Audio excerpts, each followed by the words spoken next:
It's Maxi from Metal Gods Meltdown, and today I am joined by. Yes, hi, my name is Siddharth. I am the guitar player for ZYGNEMA from Bombay, India. It's great to be chatting to you today. You guys have been going quite a long time, haven't you? But you have just released an EP called Iconic. Can you tell us a little bit about it? Yes, we have been at it for almost 18 years, I would say, in a country like India, where English is not even a first language. And, when it comes to listening to metal music, it's the nichest of nichest community, where it's very difficult for people to understand what metal music truly is. So yes, I mean, Iconic is one of our latest EPs that we released in March 2024, just a couple of months ago, and yeah, it's basically something that we are really happy about, and it's our work, where we can proudly say that yes, that's the sound of the new sound of ZYGNEMA, where we have evolved individually and as a band with regards to music. And yes, of course, putting in a lot of experience that we have been trying to muster up for so many years. That's amazing. I especially love the Yeah, video for Grind. Your city looks amazing, but very busy and claustrophobic. That's just, it's mad. that's Mumbai. That's Mumbai for everyone. In fact, like if I'm allowed to speak just about Bombay, like I'm thoroughly born and bred in this city uh, since 1985, and I've seen the city being empty to not having tall buildings, and then suddenly in like 38, 39 years, it's something else, And in fact, I hear the same thing from my dad, who's been in Mumbai since 1952. So, we've seen different, uh, we've seen a bunch of change in the city, but what still remains the same is the resilience and the vibe and the mindset of the Mumbaikars, because people come to Bombay with just one thing, like, we're going to make it, like, there is no turning back. Right. So that's the spirit of Bombay, and that is what we have tried to showcase. Like, it doesn't matter how hard life is or how busy or claustrophobic it is. People still know how to help each other and smile. And Yeah. that was a basic motive of that music video. The video is No over problem. Yeah. 47K views. That's got to be so pleasing for you guys as a band to see that. Yes, absolutely. I mean, we just wanted to create something that will connect with people emotionally.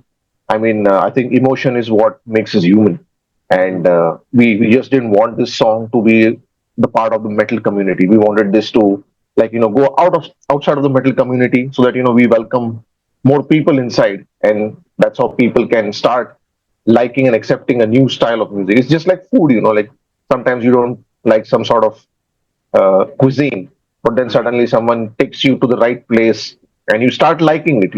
There's Yeah. always the right place and time. So we thought this could be it. So yes, we tried getting in all the colors and the festivals and whatnot, and yes, it's been quite satisfying, I would say, because initially, like, we would just go inside a jam room, get a friend to record a video. We would just sit and edit it by ourselves and throw it out, saying, "Oh, there's a music video," and just to be relevant.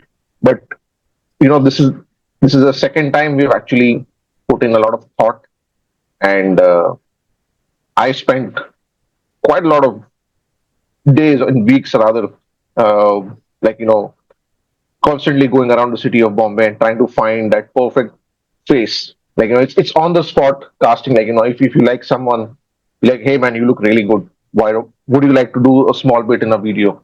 Explain to them, like, what the video is about. And nobody said no. Everyone's like, yes, great, I'll do it. And this was not even for the money. When you say it's for Bombay, people just jump in. And we've had so much footage that we've still not been able to use it. We can make two more music videos out of it. That's what we feel. Do you plan to get on a tour into Europe Yes, I next mean, the year? last time we toured Europe was 2019, just before the pandemic. Mm. It's been a while. We decided to take a small break so that we can come up with new music. But before we get onto the touring mindset, we want to release a few more singles, rather something new with the new sound like Grind or Choco Slam or Rise Again from the EP. That has a bunch of Indian elements which can be showcased while we're on tour, and it's all about bringing the culture. So we are just trying to do it. So yes, I mean a new music video for sure in 2025. Probably a new single or two, and then we would definitely like to tour. Have you guys ever thought about relocating then into Europe as a band? I mean, well, the music is not our primary source of bread and butter. We all have, what do you say? How do I put this? Established jobs and businesses here in India. Yeah. And, yeah, the singer of a band, Jimmy, he's a very, very popular restaurant owner. He's got like about 7 to 8 restaurants in Bombay. Wow. And now he's on the verge of expanding to different cities. He's uh, Mayank, the drummer of a band, he's quite a popular drummer. He plays with a lot of Bollywood artists. So that's his bread and butter. So yes, we all started as metal musicians when we were in college. We had no idea how far we are going to go. We just kept going at it. Yeah, I run a music school here. I got like 2 centers, hopefully third next year. So it's, we all are so well rooted here. I know when it comes to India, it becomes logistically difficult for bands to travel to Europe and North America. The costs are very high. Yeah. I mean, yes, we do speak about it, but I mean, as of now, we just want to work with the positive mindset, saying like, let's evolve every time we write music, and let's do something better, so that the our demand hopefully should reach at a good level, and people would want to fly us down. I mean, no harm in being optimistic, So You've got a massive fan base, haven't you? So, I mean, it's there. So, you have got the fan base. So, you've been lucky enough to be at so many metal awards over the years and rub shoulders with some real heavy metal icons. Who are you most in awe of when you met them? Who were you most like? I mean, well, I can speak for myself. We were, I think this was way back in 2015.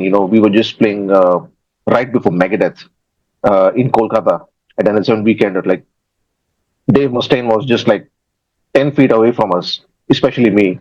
And then, I mean, Rust in Peace was my first album that, pushed me to start playing guitar. It's one of the most iconic albums till date, like for me at least personally. And then, but then again, you want your guitar heroes to be your guitar heroes and not spoil the equation. So I didn't I didn't approach him, but it was amazing. When Chris Sadler walked up on stage, we didn't even know he was standing behind us, and we were just getting done with the sound check. So that's happened quite a few times. Like we got to uh, like have like a couple of drinks with Mikhail Eckerfeld and Michael Axelrod from Opeth at Walk-In, and it went all till 4 a.m. And amazing people. Like sometimes it's just amazing to know that they are just as human as we are, and all the touring and staying away from your family and everything can get to you, especially when that's your only source of income. Yeah. So everyone has a different battle, but they're still holding it together. So yeah, I mean, as kids we would run behind them when we were like 18, 19, 20. But then when we started doing vigorous tourings, we realized that it's okay. If they're relaxed, if they're not engaged in any activity, we would just swing by, just say a small hi, hello, and tell them what the music means to us and give them their space. I mean, you played at Wacken and that. So what? Well, I'm wondering what is the most memorable show you have played? Is the one in Calcutta sounds quite good. Yeah. Kolkata had about, I would say 4,000, 5,000 max, because that was a festival, and there were multiple stages as well. NH7 Weekend is quite a popular festival here. But Wacken was something else. We played at the Red Bull City Circus tent stage, I don't know if they call it the same thing. This was way back in 2012. So we just got lucky that we got a prime slot at around 8:39 in the evening. I think Wow. that's when all the metalheads come to life, Yeah. and yeah, I mean it was amazing. Like that was the only time I remember being absolutely nervous. I was so nervous because I don't know why I was so nervous because I just peeked through the curtain and I saw like 8 to 9 thousand people, 10,000 people, and you know the thought just struck me like like they have such better bands to go and watch. They have Machine Head, they have Opeth, they have name the band, they're on the list, Hmm. and they're standing here. That's when you realize that people actually want to come and check out newer bands as well because they are intrigued by new talent. That is what made me nervous, like and then we didn't go with an intent that we are playing the metal battle and we want to win. We were just in that frame of mind that okay, we get to play Wacken. But when you see that crowd and when you realize okay, what are we here for, then we realize oh shit, there's a lot at stake, so we have to give our best. That's when I got nervous, but it was a great show. Uh-huh. That's amazing. All right. So obviously being in India, do you have like much involvement with Bollywood then? You mentioned Bollywood earlier. Do you yourself have much? Yes, I mean, considering our drummer plays with a lot of Bollywood artists, I mean, it pays you well, and that is what keeps 99% of the audience in this country grooving. Yeah. So, and and Bollywood music plays a huge role in everything. Like I mean, we can say that it's a part of the Indian economy too, because the amount of streams, the amount of plays, the amount of shows that happen around the artist and around the celebrities, it's huge. I mean, plus the population in India is too much, so that that supports the Bollywood thing. Yeah, I mean, a lot of metal musicians who used to play for quite reputed bands back in the day have moved to playing live in Bollywood because it pays really well, and Uh, and you can't blame them because end of the day they are musicians and they have to uh, make money to put food on the table, and and that's the only thing that they can do, like play music, and that's fair. So we've seen a lot of musicians part ways with metal, and they're like, hey man, it's not for us anymore. We are. I have a kid now. I have a family, and it's completely understandable. yeah. So yes, Bollywood is everywhere. Okay. With your band, I mean, that's what I sort of love about your band and a few other Indian bands I've come across over the years is how you put your traditional instruments into music as well, and it's just it all works together, doesn't it? It's fantastic to listen to. Yes. What are your plans then for 2025? You were saying like releasing more singles. What about playing live around where you live? Is there plans for that? Yeah, I mean, once we have some new material out, it gives us a stronger motive to go back on the road and play some more shows here because it's easier for us to get a tour organized here in our country because you don't need any booking agency. We can just call up the venue or the promoter directly because it's a very small circle, as I mentioned. And with a lot of international artists also coming to India, like 2024 has seen a massive what do you say, massive number of shows that happened. Like Steve Vai came to India to play. Then Tesseract was here in India. Then we have an IP called the Starfest. So we hosted Suffocation and Skeletal Remains from America. So there have been a lot of international artists that have been coming to India. So it's like a what do you say? People stop over in India, play like 3 to 4 shows, and go to Southeast Asian countries to do Japan and Indonesia. So Mhm. that's like a good touring route. So we would like to explore that in the coming year. Firstly, because shorter distance and a little economical. Absolutely. In the meantime, yeah, we build more presence in Europe, UK, and North America.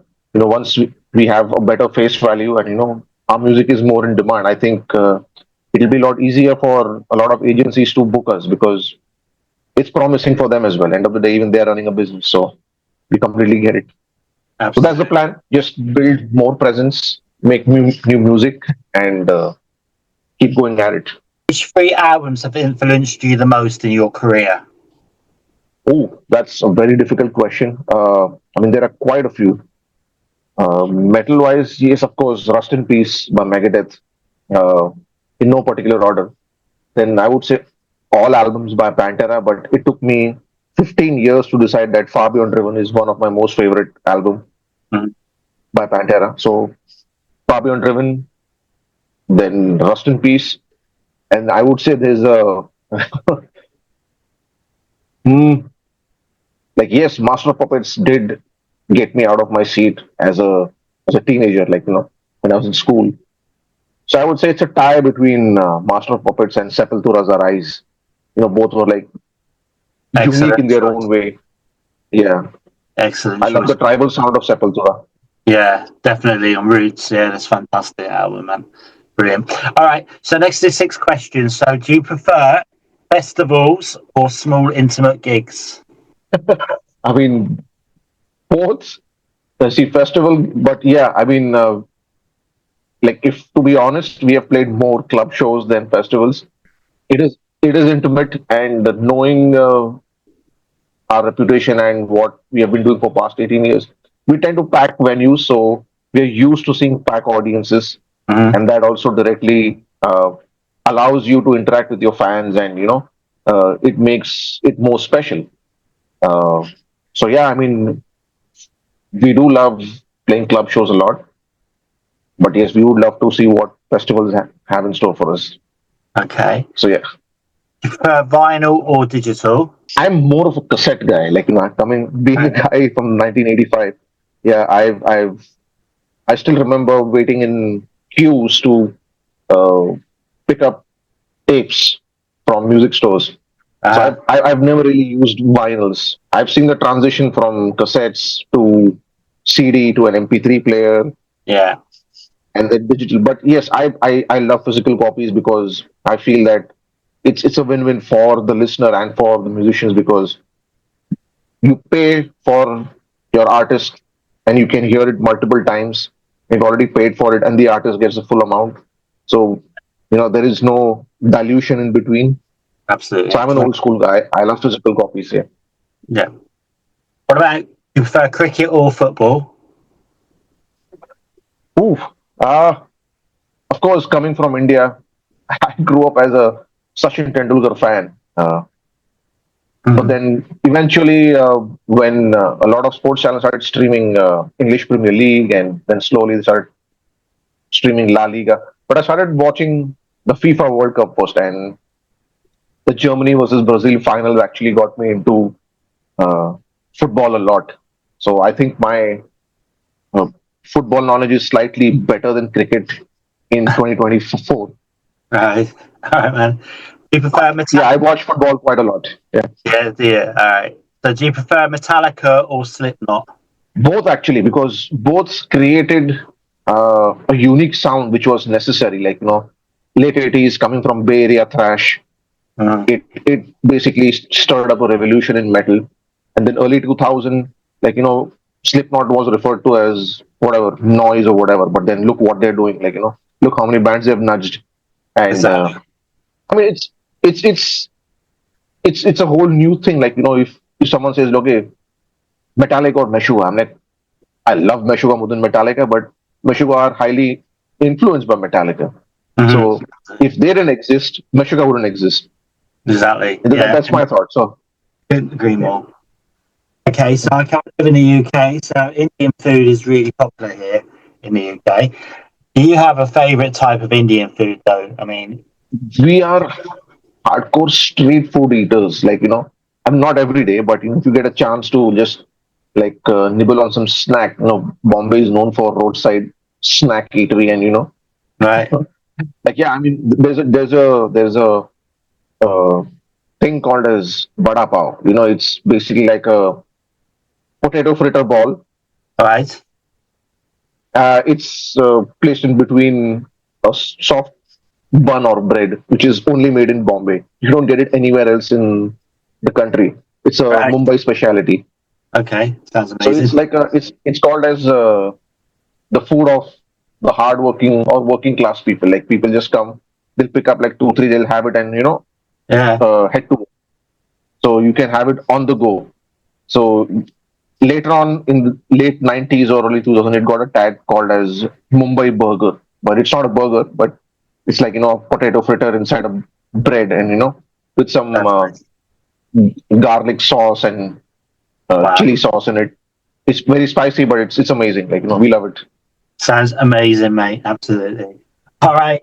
I want to thank you so much for your time today, and congratulations on your EP, Iconic. I do hope Thank you. you Thank you. can get back over to Europe at some stage. Do you have any final words for your fans, our viewers, and listeners?